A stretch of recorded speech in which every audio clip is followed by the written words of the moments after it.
All right, good afternoon, everyone. Are you everybody having a great time at the show? Wonderful. Welcome for sure. And today, by the way, I'm Kate Dillon. I'm one of the show organizers, and I really, of course, want you guys to have a wonderful time. But I'm also very proud that we've been able to attract such talented speakers to the show this year.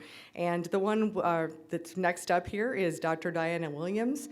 She is a board-certified nurse practitioner and a functional medicine provider. She's highly accomplished with a distinguished background in nursing and functional medicine.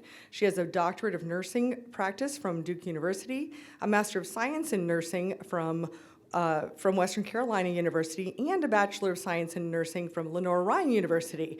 Plus, she even has a Bachelor of Science in Biology from North Greenville University. So incredibly educated. We are so lucky to have her today to tell us a little bit about the brain-ovarian connection. And so let's give Dr. Diana Williams a nice round of applause.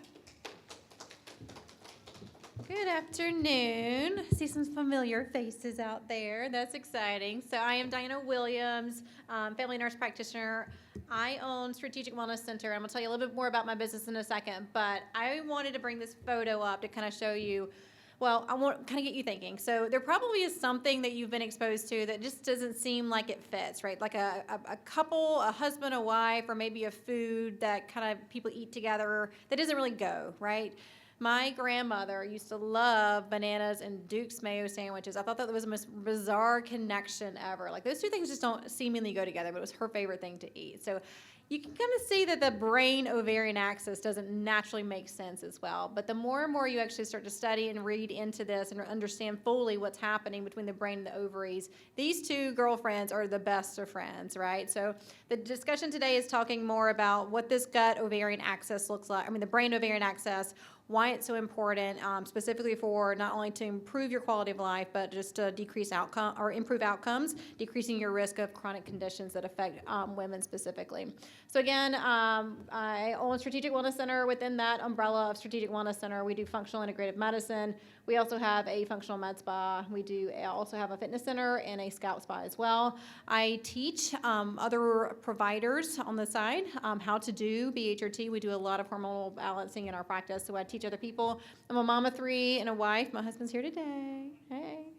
And then I also have quite a bit of education. I just love school. So yes, there's a lot of school there and there's a lot of school debt, but that's why I'm working on a Sunday. But this is me. This is my journey. So I wasn't always into wellness. I was not always a healthy person myself. So this was me.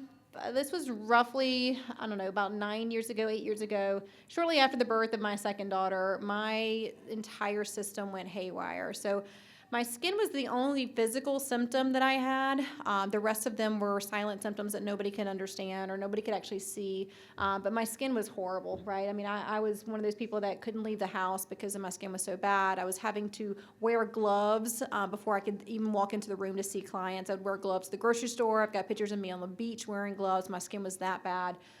Head to toe, and I suffered this way pretty severely for about 2 years. But there were silent symptoms that were outside of my skin that you couldn't actually see. Things like panic, depression, anxiety disorders. I also have digestive issues. My hair was falling out. There was so many other symptoms that I knew in my system were all interconnected. They all had a root cause. They all started around the same time. I knew that they were all connected. So that kind of led me on this journey to finding functional medicine because I was seeing, several doctors, wasn't getting any answers as to what was why my system was disrupted, and then it basically took me on my own journey to wellness, and that's why I started Strategic Wellness Center. So the brain-ovarian axis. So we do understand that hormones are the connection between the brain and the ovaries, right? We're going to talk more about that in just a moment. But these are your typical symptoms, if you will, that we can experience that are related to both the brain and the ovaries. So mood swings. Mood swings can be anywhere from anxiety, irritability. Most women experience this kind of through the perimenopausal period at the most severe time. They have a lot of depression, anxiety, and really just kind of feel out of control of their bodies. But also the brain, the ovaries affect the brain in terms of cognition, right? So being able to think clearly. So that brain fog, that feel like your brain is just failing you, the trouble with recall, you go to the grocery store and you can't remember, what you went in there for, kind of thing. It's very frustrating for a lot of women, and you're starting to think, gosh, am I experiencing early dementia? Like, what is going on? Why is my brain not functioning the capacity it once was? Then we start seeing some changes in our sleep, either the quality or the quantity of our sleep. And then we have physical symptoms like headaches and migraines. All of those are related to that gut ovarian axis. So with the understanding that these are common symptoms, right? But if the symptoms go undiagnosed and untreated, if you don't address the reason the body's saying, hey, help me, help me, help me, and we start to just shut it up with medication, then we start having a disease process actually set in.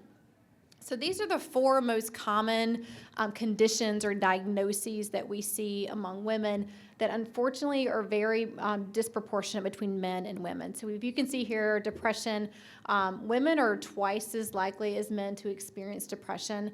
And unfortunately, 1 in 8 women are going to experience some aspect of depression at some point in their life. The reason why I've got more into understanding the gut ovarian axis was through my studies at Duke University. All doctorate candidates get to pick whatever they want to talk about, right? So we can research whatever, we can deep dive into something. I was seeing so many women, predominantly in the premenopausal, perimenopausal period, that were dealing with some pretty severe brain mood-related changes, right? So we saw things like severe PMDD, severe PMSs, and specifically with PMDD, these women are pretty debilitated, right? Like they're high risk for suicide. It's a 23% suicide rate. So through my understanding of what the heck is happening, how are the ovaries, the hormones affecting the brain, and specifically the mood, but depression is one of those things that what I was able to study. So women are more likely to attempt suicide. So obviously this is a big issue, and some of these changes actually are going to be worse through any menstrual changes for a female. So menarche, so the onset of menses, fertility, so going pregnancy and postpartum, those are big changes. And then, of course, the menopausal period. This is when you're going to see most of these symptoms start to onset. Alzheimer's disease, Alzheimer's is a type of cognitive decline, is a type of dementia. There's more out there, but specifically there are 4 million women in the U.S. that are affected by Alzheimer's disease, and right now it's about 20%. So we each have a 20% chance. That's pretty sad, of developing Alzheimer's disease, and it's the 6th leading cause of death among women. Significantly higher numbers than what we're seeing in male populations. Same thing for strokes. 60% of all strokes occur in women, 55,000 each year in the U.S., so significantly more than men, and it's the 3rd leading cause of death. MS is a autoimmune process that affects the brain. So you can have autoimmunity anywhere in the body. You can have it in the thyroid, and that could be Hashimoto's or Graves' disease. You can have it in the joints, that could be rheumatoid arthritis. You can have it in your connective tissue, that's more of a lupus type picture. But MS is the autoimmunity that affects the brain. So basically the body is attacking itself, essentially, and the brain tissue is unfortunately the area of target. Women are 2 to 3 times more likely to develop MS than men, and it does account for about 80% of all U.S. diseases in the autoimmune population. So women have about 80% of all the autoimmunity in the U.S. So what the heck is happening? Like, why are women having more strokes, more Alzheimer's, more autoimmunity that affects the brain, and more depression? It's hormones, right? Obviously, we can see that there's a huge connection here. So the traditional conventional treatment is a pill for every ill, right? It's you go into your doctor and say, hey, my brain's not good. I can't think very clearly anymore. Do I have Alzheimer's? Well, I don't know. Why don't you try this medication? Or when all else fails, let's just give you an antidepressant, because that's usually the biggest tool in their toolkit. Women complain of anything and they get an antidepressant, unfortunately. But medications just treat the symptoms. They're not treating the root causes. Then we end up with a lot of referrals. I see a lot of patients who come into me that they've already seen 3 or 4 other providers before the time they get to me. So all these specialists, they're kind of running out of ideas to do, so they're going to send you to another doctor. Hopefully they can uncover the root cause, or at least uncover what's going on. And then, of course, when all else fails, there's self-medication. We see a ton of this among women, and it's on the rise. Depression can lead to alcoholism. It can lead to potentially drug abuse, particularly among women, it's more prescription drugs. And then, of course, we can see other addiction-prone behaviors like, social media addictions, those kind of things. So functional medicine attempts to understand why, Why we look at the whole picture. Why are women developing Alzheimer's? Why are women developing these significantly more male? That requires like time with our clients, right? So we spend a lot of time with our client to uncover the root cause. We are the medicine of why, not the medicine of what. Our job is not just to diagnose and give a medication. Our job is to really uncover the root cause. So in the case of what we just talked about, these conditions are caused by hormone changes, and hormone imbalance. So estrogen is probably the main factor when you're talking about these neurodegenerative conditions. Estrogen is going to affect our mood, our cognition. It's got tons and tons of benefits. I think of estrogen as that little lady in the red dress, right? She's sassy. She's also got energy. She's like that the fun girl in the playground kind of thing. Testosterone is also very protective. It protects the heart, the brain. But it's building, right? So it's a strong one. It's helping to support the structural integrity of the brain, so the brain doesn't start to shrink. It actually helps improve blood flow to the heart and the brain as well, to kind of help support how you get blood flow and nutrients to these key organs. Testosterone is also that va-va-voom hormone, so it's a little sassy as well. It kind of gives you your mojo in life, and also helps with sexual appetite as well, which is really important for females. Progesterone's the calming one. So this is the fun one in the play blocks that's just, it's not super, super energizing. It's not super, super building, but it's going to calm you down, right? Like if we were all out there sassy lady in red dress, like we need to calm down at some point, right? We need to be able to rest. We need to be able to repair. We need to sleep. That's progesterone's job. So a lot of times through this perimenopausal period where you're like, I'm just so freaking irritable. I can't sleep. I just want to I feel like I've got anxiety all the time. It is most likely progesterone decline, which is the first hormone that starts to decline in our early 30s. So most of us think perimenopause is maybe 1 to 2 years. No, it's 10 to 15 years. So perimenopause can fluctuate predominantly with the progesterone. So any kind of hormonal imbalance is going to affect the way you feel, but it's also going to affect your cognition. So that energy with recall, that mental energy, that brain fog, all that's hormonal, but it also does other things as well. We know estrogen stops the hot flashes, right? Like we think about estrogen replacement therapy is only given for hot flash relief. That is not true. We give a lot of hormone replacement therapy to women who don't even have a single hot flash. That's just a symptom. We're really trying to be preventative. We do know that estrogen prevents your risk of things like Alzheimer's. It prevents your risk of things like bone loss, which actually carries a higher risk of death than breast cancer. So it's super, super important that we maintain our bone integrity through the perimenopausal period. And of course, it protects our brain as well. Testosterone helps support cognition, mental clarity, and that mental energy as well. So there's physical fatigue where you're just like, I don't want to get up out of bed this morning. And there's mental fatigue where sometimes you see this with office workers that have been on the computer all day long and just staring at that blue light for hours on end. You're just like, I don't want to do anything but just completely check out. Like I have the physical energy, but it's this wired but tired kind of feeling. And then, of course, the progesterone is the calming. It also balances out the progesterone and estrogen, testosterone and estrogen. So some of these are the factors. So again, we're going to talk about functional medicine. We're going to talk about the why. Why are these even happening? Why is there hormone imbalances in the body? So obviously things like issues with fertility and menopause. We do know that there's an age-related decline in our hormone production.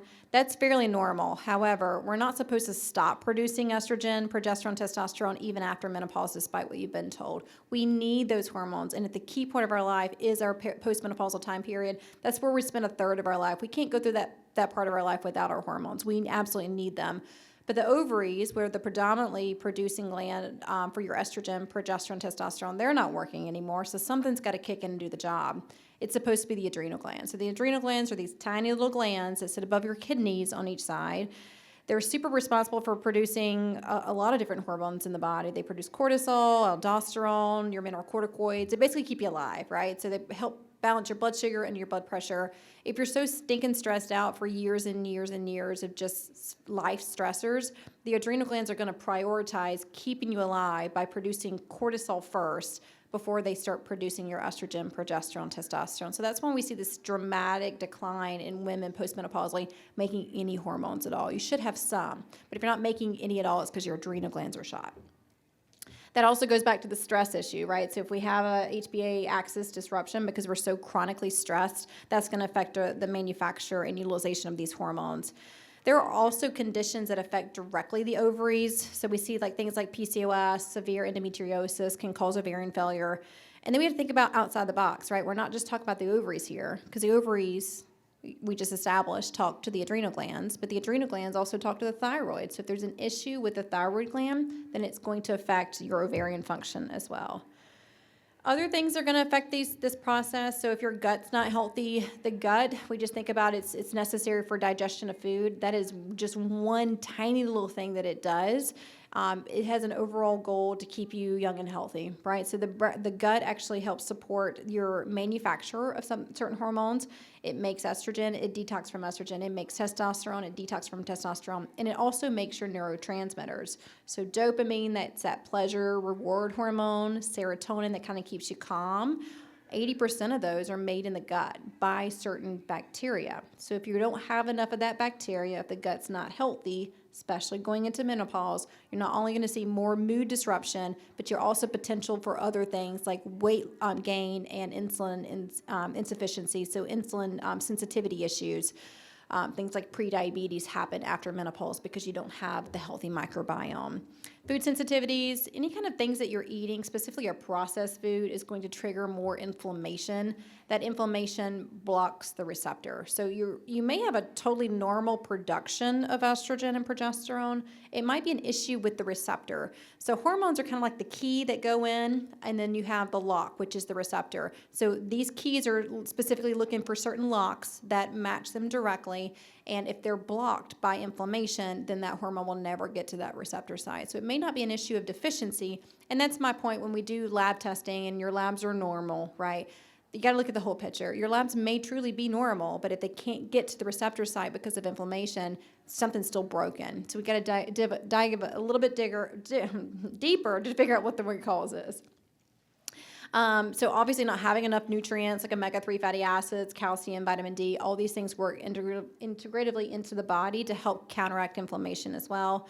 And then toxins. Toxins are huge. The average woman who leaves her house in the morning, before she leaves, she's exposed to about 150 different toxic chemicals. That's pretty intense, right?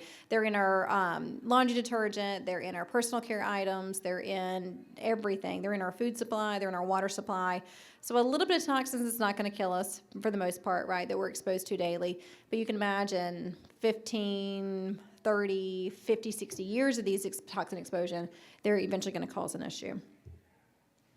And then we also need to talk about the gut, right? So if we're going to talk about the ovaries, we need to talk about what's happening in the gut. Kind of like the things that affect the gut-brain axis or things that cause more inflammation. So again, food sensitivities, eating super processed food, and not having the right gut bacteria going into menopause are going to certainly affect the way our brain is functioning. So how can we improve gut health? Everyone needs to be aware of these things. Everyone, it doesn't matter if they're, a child up to, 50 years past menopause. We need to make sure that we're doing these things to improve our gut and health. The one thing you can do is decrease your intake of processed food. So processed food is anything that's not naturally found in the environment. It's something that has to be manufactured, typically in a laboratory. So there's minimally processed food and there's severely processed food, which is completely genetically modified. It's fake food. There's a lot of talk right now on Instagram about these ice cream sandwiches that don't melt, right? Have you guys heard about that? Like they're just leaving these ice cream sandwiches out in 90-degree weather for 2 or 3 days and they don't melt. Ice cream's supposed to melt, right? So that's not a real food. That's a fake food. That's a problem, right? So we need to be aware that these things are going to affect our body. Obviously, if it's not going to melt, then it's probably not going to digest anyway either, and it's going to disrupt the gut microbiome. So reducing your overall processed foods, eating more whole foods, fruits and vegetables, good quality protein sources, bean, lentils, nuts, and seeds, those are what you can do. And then you feed it. You feed the microbiome, which is the bacteria, through really good fiber intake, specifically for women. So things like cruciferous vegetables, broccoli, bok choy, cauliflower, those kind of things help support the microbiome. So that feeds our microbiome. Of course, we can always take supplements, probiotics. I do a ton of supplementation in my office because I believe in them, and it kind of just helps the gut heal faster. So those things are like L-glutamine and zinc, digestive enzymes, and then making sure you stay hydrated. If you dehydrate the gut, it's going to cause inflammation. So other things we can do to help balance our hormones is managing our stress, right? So stress for women is absolutely huge. It's a killer as far as like it's causing inflammation and it's causing a whole bunch of hormonal disruption.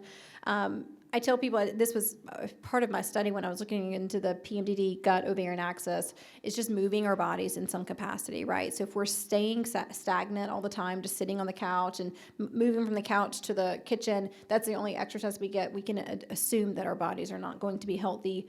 And then find other ways to stress manage. I was really impressed to see all our vendors out there. There's a whole bunch of really cool things out there that you can do for stress management, right? So, the halotherapy salt cave, the float pool, massage therapy, facials, all these fun things. Pick one, right? Or do none of them and just do something on your own. So prayer, journaling, writing things down, reading your Bible, these kind of things just naturally reduce your stress levels.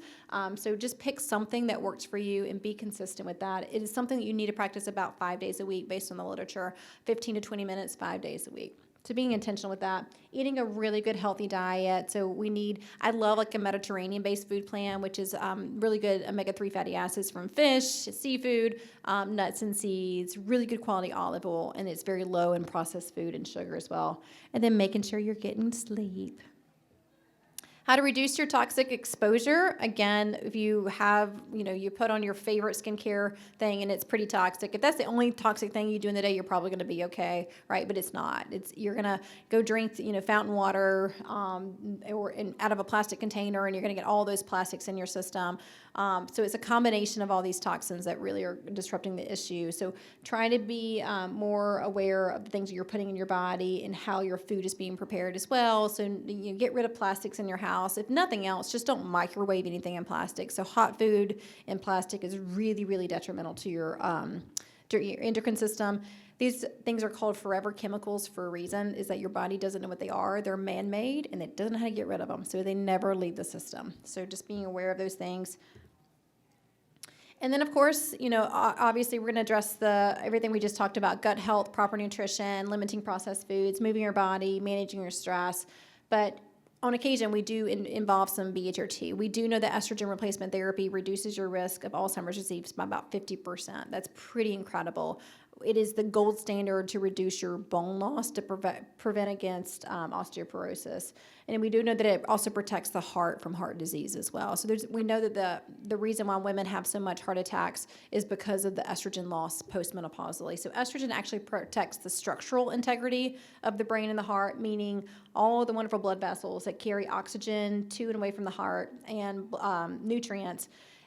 Without estrogen, they can get very stiff. So if you have stiff arteries, then it doesn't take much plaque at all to actually cause a blockage and cause a heart attack or stroke. Key takeaways, just as a recap: make sure you're sleeping 7 to 9 quality hours of sleep at night, moving your body most days of the week, managing your stress, eating good healthy foods, predominantly a Mediterranean food plan. I do think it's a good idea to supplement some of these things as well, just because I know the standard American diet is so deficient and void in micronutrients that we have to survive. So if I had to pick a few nutrients, it would be a really good probiotic, probably a fish oil for anti-inflammatory support and antioxidant support, and maybe some magnesium or zinc to kind of help the brain axis as well.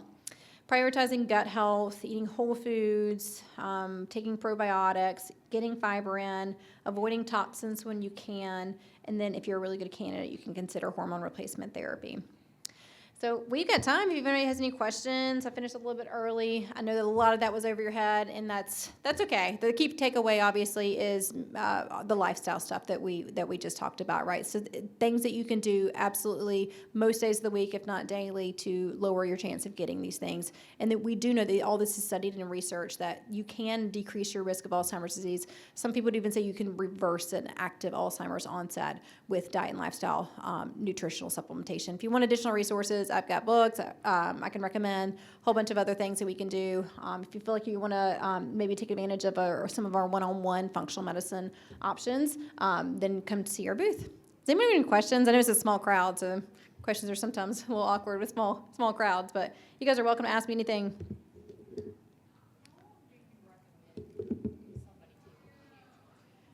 There have been no studies, zero to my knowledge, that tell us when we need to stop BHRT. Now, if you ask a general practitioner, they kind of talk among themselves and they'll tell you 65. There has been no evidence of that whatsoever. I tell people, whenever you're ready to start aging, let's stop your hormones. That's my answer. I will take hormones for the rest of my life. I've been taking them for 6 years. I have 95-year-olds on hormones that have been taken for 20, 30 years, and they act, look, and feel like they're in their 50s. Like, hormones are the absolute best anti-aging thing you could do, along with a clean, healthy diet and lifestyle, right? My personal philosophy is that you don't want to put hormones in an inflamed, toxic environment. Anybody can write you a script for hormones. But if you do that and you don't address the other things we just talked about, number one, you're not going to get the best outcomes. Plus, also, those hormones don't know how to get out, right? Like, there's inflammation in the gut, or they can't DB detox. You get a buildup of anything. It's not a good thing anymore. So it does need to be monitored. But yeah, that's my answer. Whenever you're ready to start aging, you can stop your hormones. Anything else?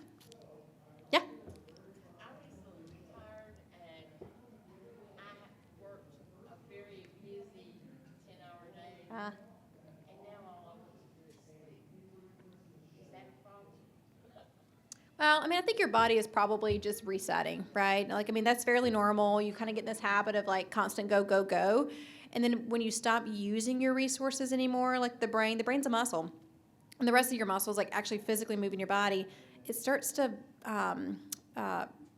shrink. It starts to die down. Like, the brain starts to shrink in size, the muscles start to shrink in size. So there's a reason why we say the body in action stays in action. That includes the mind as well. So you have to be very intentional. You have to be very intentional to get yourself out of the morning, getting ready for the day, putting your clothes on, getting ready, go exercise, spend social time with friends and family. That's so important as well. Like, this whole community, living in community, is essential for overall health and wellness. Making sure you're, prepping your meals. All this is habits, right? So right now you're kind of out of your habits, and your body just like, oh, well, if I don't have anything to do, then I'm just going to rest. When we do that, then our body starts breaking down. So being intentional as much as you can. That's challenging too. I see a lot of people that go through that retirement period. It's like they just burn themselves out for this many years, and then they finally get a chance to rest, and that's all that they do. That's not great. I actually have the lady that spoke in front of me, her name is Catherine Lundberg. She's a life coach. She actually does some contract work for us and with our clients to help them through those seasons, to help them figure out a why, right? Like, your why to going to work every day was financial stability, and probably at this point in your life, you've already planned all that, right? You don't need the money anymore. You've got savings. You don't have to go to work for any specific reason other than they made you go. You don't have a why. Potentially, I may just be skipping the gun here, but having your why and understanding what my purpose is, even after retirement, even after menopause, I think that's really important. So yeah, whatever you can do to kind of form this habit and kind of stay active. But your body will continue to degrade if you don't counteract that. Do you have a question?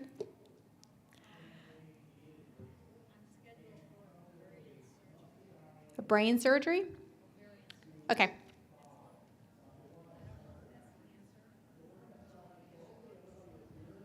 Yeah, absolutely.